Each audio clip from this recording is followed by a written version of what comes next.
Welcome back to the CryptoWorld channel, everyone. My name is Josh, and Ethereum is still continuing with this break to the downside against Bitcoin, and it's now confirmed a large-scale downtrend for Ethereum versus Bitcoin on this 3-day time frame, which is why we've seen Ethereum against the US dollar move to the downside, even though Bitcoin against the US dollar has held its support. This will be an important video to watch all the way to the end. Definitely stick around.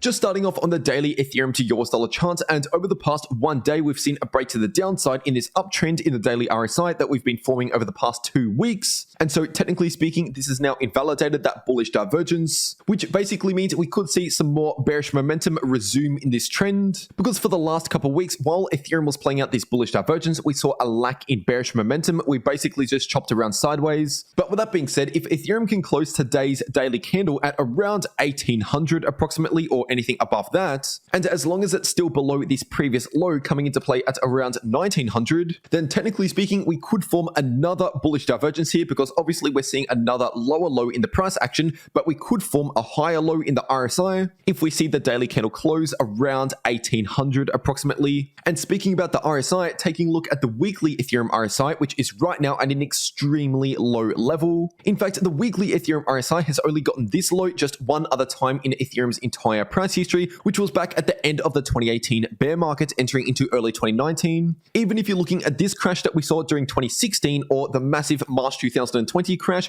the weekly RSI didn't even make it down towards the values that we're sitting at right now. So this is definitely something to keep in mind, and with that being said, we can still head a little bit lower. Obviously, we're not in oversold territories just yet. For example, back in 2018, we did enter into oversold territories. And if you actually look at what happened towards the end of the 2018 bear market, when the weekly RSI was down towards this line right here at around 32 to 33. At that stage, the worst was already behind us, but we still had one more drop ahead of us. So basically, the bottom of the bear market was pretty close, relatively speaking. But like I said, it wasn't until the weekly RSI entered slightly into oversold territories that was when the price of Ethereum bottomed out for the 2018 bear market. Now, it is important to mention that just because something happened in the past, it doesn't guarantee anything's going to play out the exact same again in the future. But it's still worth looking at what happened in the past to give us a rough idea of what we could expect moving forward in the future, even though it might not be the exact same thing. And if you zoom all the way into the 4-hour Ethereum chart, obviously the price of Ethereum over the past 1 day has confirmed a break below this support at around 1900. And as of right now, at the time of recording this video, that level is now acting as resistance, which is actually a bearish signal for Ethereum, the fact that we got a rejection from that previous level of support. So in order for the price of Ethereum to flip somewhat bullish again, we need to break above that $1,900 level first, which right now hasn't happened. And as for other levels of support, obviously I've been mentioning for quite a while now on the channel that I expect strong support at around 1700. And so far at the time of recording this video, the recent Ethereum job has essentially revisited that 1700 low that we set a couple weeks ago.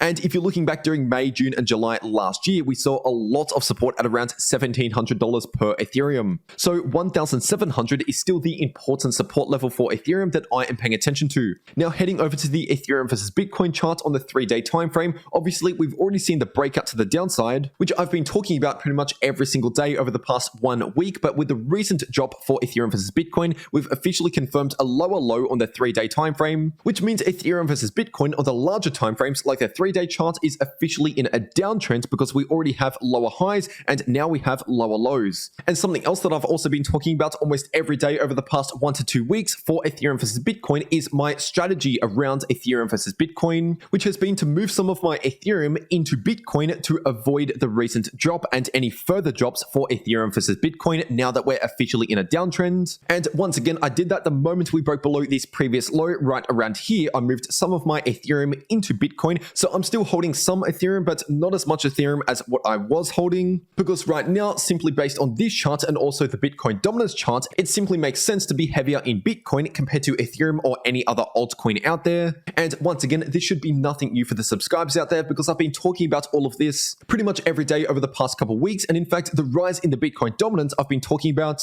ever since last month. You can even go back and check my videos if you want. But obviously what is going on here in the Bitcoin dominance is a massive breakout to the upside above this significant line of resistance. And this simply means Bitcoin is gaining market share over the total crypto market, which means altcoins are losing market share. So altcoins on average are underperforming against Bitcoin, which is why it doesn't make sense to be heavy in altcoins right now. And it's possible the Bitcoin dominance could find some resistance around these previous highs, which are coming in at around 47% Bitcoin dominance and around 48 to 49% Bitcoin dominance. And at the time of recording this video, we're just above 46% Bitcoin dominance. But as of right now, my crypto investing strategy remains unchanged. I'm simply heavier into Bitcoin compared to Ethereum or any other altcoin out there. And of course, I'll be sure to keep you updated if anything changes in these videos and in real time over on my Twitter. And make sure to check out one of these videos popping up right here on your screen if you want to know how to keep making money in crypto even if prices are going down. But anyway, that is everything that I have to say for today. I really hope you enjoyed, and I'll see you all in the next video.